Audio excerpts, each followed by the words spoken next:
ହାଏ guys, ଅବଶିଷ୍ଟ period ପାଇଁ ଛୁଟି ମଞ୍ଜୁର କରିବାକୁ ଅନୁରୋଧ କରି ପ୍ରଧାନ ଶିକ୍ଷକଙ୍କ ନିକଟକୁ ଏକ ଆବେଦନ ପତ୍ର କିପରି ଲେଖାଯାଏ? ଆସନ୍ତୁ ଆମେ ଦେଖିବା।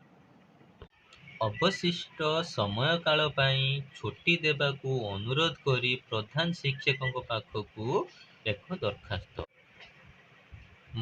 ମାନନୀୟ ଶ୍ରୀଯୁକ୍ତ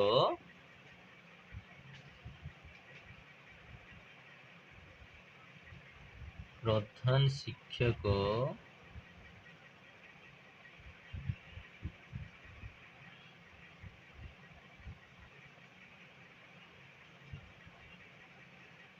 ଭାବେଶ୍ୱର